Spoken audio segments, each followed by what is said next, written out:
it moving. Jesus! Come on. Lucky bastard. Move it. Keep it moving. Got it? You're not gonna die. You're not gonna die. You're fine. Don't look at it. Don't look at it. Bangalores! Clear the shingle! Fire in the hole! Fire now! Fire in the hole! Fire in the hole!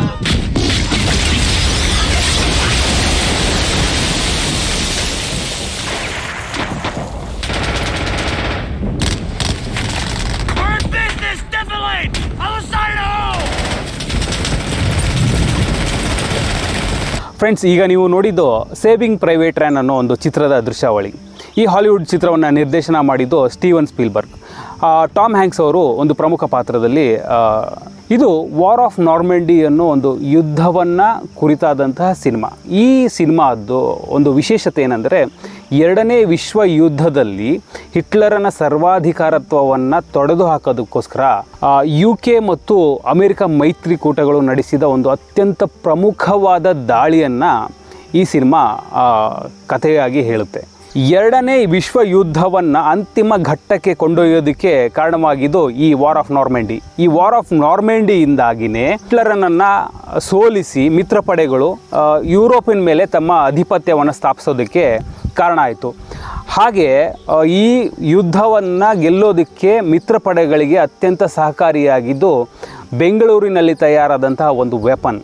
ಅದರ ಹೆಸರೇ Bengaluru torpedo. ಈ ಬೆಂಗಳೂರು ಟಾರ್ಪೆಡೋಗೆ ಇನ್ನೊಂದು pet name ಇದೆ, ಅದರ ಹೆಸರು just Bangalore. ಈ ಬೆಂಗಳೂರು ಟಾರ್ಪೆಡೋದ ಒಂದು ರೋಚಕ ಇತಿಹಾಸವನ್ನು ನಾವಿವತ್ತು ತಿಳ್ಕೊಳ್ಳೋಣ. ನಮಸ್ಕಾರ, ನಾನು ಇಮ್ಮಡಿ ಸಂತೋಷ್. ಮಾನವರ ಇತಿಹಾಸ ಯುದ್ಧಗಳಿಂದ ತುಂಬಿ ಹೋಗಿದೆ. ಜನ ಇದ್ಮೇಲೆ ಜಗಳ ಇದ್ಮೇಲೆ ಕದನ ಕಾಳಗ, ಯುದ್ಧಗಳು. ಈ ಯುದ್ಧಗಳು ಮಾನವನ ಇತಿಹಾಸವನ್ನು ರಕ್ತರಂಜಿತವಾಗಿ ಮಾಡಿಬಿಟ್ಟಿವೆ.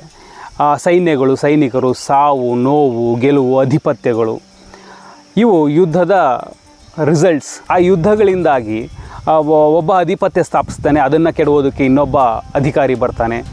ಹೀಗೆ ಸೈನಿಕರು ಸೈನ್ಯವನ್ನು ಅವರು ರಚನೆ ಮಾಡ್ತಾನೆ ಇರ್ತಾರೆ. ಸಾವು ನೋವುಗಳು, ಅಧಿಪತ್ಯಗಳು ಬದಲಾಗ್ತಾನೆ ಇರ್ತವೆ. ಆದರೆ ಯುದ್ಧಗಳನ್ನು ಗೆಲ್ಲೋದಕ್ಕೆ ಬರೀ ಸೈನಿಕರಿದ್ದರೆ ಸಾಲದು, ಅದಕ್ಕೆ ಬೇಕಾದ ಶಸ್ತ್ರಗಳು ಬೇಕು, ಅಸ್ತ್ರಗಳು ಬೇಕು. ಪುರಾಣ ಕಾಲದಿಂದನೂ ನಮ್ಮಲ್ಲಿ ನೂರಾರು ವೆರೈಟಿಯ ಅಸ್ತ್ರಗಳು, ಶಸ್ತ್ರಗಳು ಬಳಕೆಯಲ್ಲಿದೆ. ವಿಷ್ಣುವಿನ ಸುದರ್ಶನ ಚಕ್ರ ಆಗಿರ್ಬೋದು, ಬ್ರಹ್ಮನಿಂದ ಬಂದ ಬ್ರಹ್ಮಾಸ್ತ್ರ ಆಗಿರ್ಬೋದು, ಪಶುಪತಿಯಿಂದ ಬಂದ ಪಾಶುಪತ ಆಗಿರ್ಬೋದು, ಇಂದ್ರನ ವಜ್ರಾಯುಧ, ಅಗ್ನಿ, ವಾಯು, ವರ್ಣಾಸ್ತ್ರಗಳು, ಹೀಗೆ ನಾನಾ ವೆರೈಟಿಯ ಅಸ್ತ್ರಗಳು ನಮ್ಮಲ್ಲಿ ಬಳಕೆಯಲ್ಲಿ. ನೀವೇನೇ ತಗೊಳ್ಳಿ, ಗಾಳಿ, ನೀರು, ಬೆಳಕು, ಬೆಂಕಿ, ಯಾವುದರಿಂದನಾದರೂ ಸರಿ ಒಂದು ಅಸ್ತ್ರವನ್ನು ತಯಾರು ಮಾಡ್ಬೋದು. You can turn everything and anything into a powerful weapon. ಇದೆಲ್ಲ ಪುರಾಣಗಳ ಕಥೆ ಆಯಿತು. ಹಾಗಾದರೆ ಇತ್ತೀಚೆಗೆ ಆ ಥರ ಅಸ್ತ್ರವನ್ನು ಅಥವಾ ಶಸ್ತ್ರವನ್ನು ಯಾರಾದರೂ ಡಿಸೈನ್ ಮಾಡಿದ್ರೆ ಅಂತ ಕೇಳಿದರೆ ಅದಕ್ಕೆ ಉದಾಹರಣೆ ನಮ್ಮ ಬೆಂಗಳೂರಲ್ಲೇ ಸಿಗುತ್ತೆ. ಹೌದು, ಬೆಂಗಳೂರಲ್ಲಿ ಮಡ್ರಾಸ್ ಸ್ಯಾಪರ್ಸ್ ಆ್ಯಂಡ್ ಮೈನರ್ಸ್ ಅನ್ನೋ ಒಂದು ಮಿಲಿಟ್ರಿ ಯೂನಿಟಲ್ಲಿ ಒಂದು ಶತಮಾನದ ಹಿಂದೆ ಆ ಥರದ್ದು ಒಂದು ವೆಪನನ್ನು ಕಂಡುಹಿಡಿದ್ರು. ಅದು ಒಂದು ಎಕ್ಸ್ಪ್ಲೋಸಿವ್.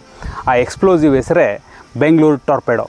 ಆ ಬೆಂಗಳೂರು ಟಾರ್ಪೆಡೋಗೆ ಮಿಲಿಟರಿ ದುನಿಯಾದಲ್ಲಿ ಒಂದು ಪೆಟ್ ನೇಮ್ ಇದೆ, ಅದರ ಹೆಸರು ಬ್ಯಾಂಗ್ಳೂರ್.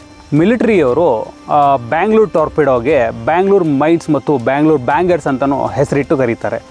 ಈ ಬ್ಯಾಂಗ್ಳೂರು ಮೈನ್ಸನ್ನು ಒಂದು ಸ್ಟ್ರಕ್ಚರ್ನ ಅರ್ಥ ಮಾಡ್ಕೊಳ್ಳೋದಾದರೆ, ಇದೊಂದು ಸರಿಸುಮಾರು 6 kg ತೂಗುವ 5 ಅಡಿ ಉದ್ದದ ಒಂದು ಮೆಟಲ್ ಟ್ಯೂಬ್. ಈ ಮೆಟಲ್ ಟ್ಯೂಬ್ ಮುಂದುಗಡೆ ಒಂದು TNT ಅನ್ನೋ ಟ್ರೈನೈಟ್ರೋಟಾಲಿನ್ ಅನ್ನೋ ಬಳಸಿ ಒಂದು ಬೂಸ್ಟರನ್ನು ಅಳವಡಿಸಿರ್ತಾರೆ.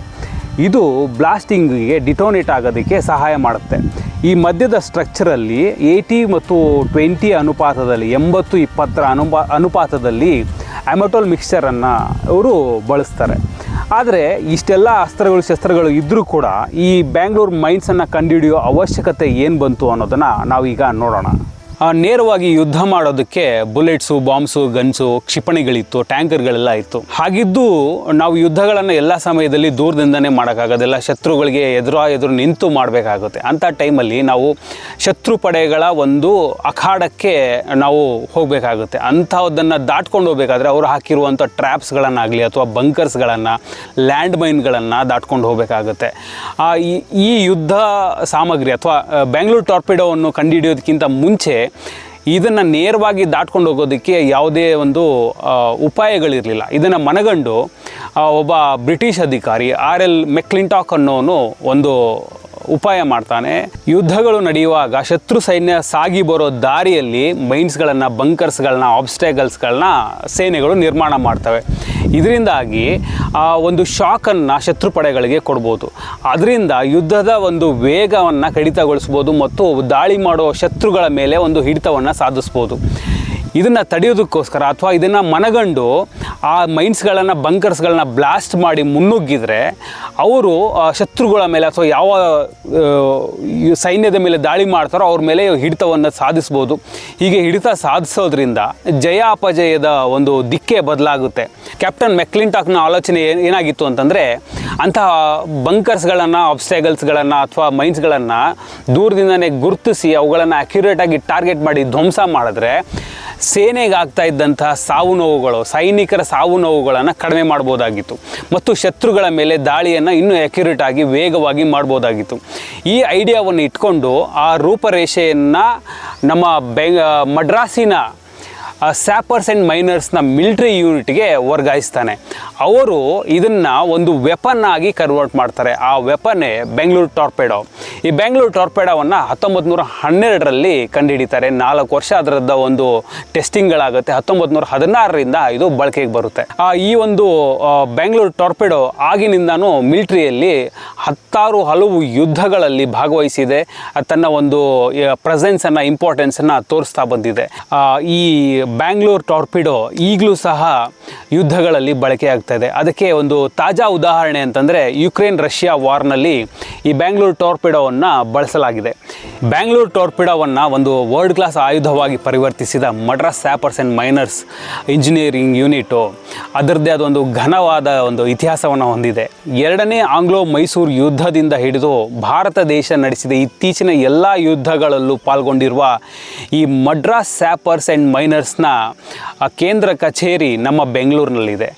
ಆ ಬೆಂಗಳೂರಿನಲ್ಲಿ ಈ ಥರದ ಹಲವು ಯುದ್ಧಗಳಲ್ಲಿ ಪಾಲ್ಗೊಂಡು ನಮ್ಮ ದೇಶದ ವಿಜಯಕ್ಕಾಗಿ ಅವರು ಪ್ರಾಣವನ್ನು ತೆತ್ತಿದ್ದಾರೆ, ದೇಶಭಕ್ತಿಯನ್ನು ಮೆರೆದಿದ್ದಾರೆ. ಸುಮಾರು 2 ಶತಮಾನಗಳಿಗೂ ಅಧಿಕ ಕಾಲದಿಂದ ಭಾರತ ಸೇನೆಯ ಸೇವೆಯಲ್ಲಿ ತೊಡಗಿರುವ ಮಡ್ರಾಸ್ ಸ್ಯಾಪರ್ಸ್ ಆ್ಯಂಡ್ ಮೈನರ್ಸ್ ಅವರ ಗೌರವಾರ್ಥವಾಗಿ ಈ ಅಸ್ತ್ರಕ್ಕೆ ಬ್ಯಾಂಗ್ಳೂರ್ ಟಾರ್ಪಿಡೋ ಅಂತಂದ್ಬಿಟ್ಟು ನಾಮಕರಣ ಮಾಡಿದ್ದಾರೆ. ಅದರ ಕೇಂದ್ರ ಕಚೇರಿ ನಮ್ಮ ಬೆಂಗಳೂರಿನಲ್ಲಿರೋದ್ರಿಂದ ಆ ಒಂದು ಗೌರವವನ್ನು ಸಲ್ಲಿಸೋದಕ್ಕೋಸ್ಕರ ಆಗಿನ ಕಾಲದಲ್ಲಿ ಇದಕ್ಕೆ ಬ್ಯಾಂಗ್ಳೂರ್ ಟಾರ್ಪಿಡೋ ಅನ್ನೋ ಒಂದು ನಾಮಕರಣವನ್ನು ಮಾಡಿದರು.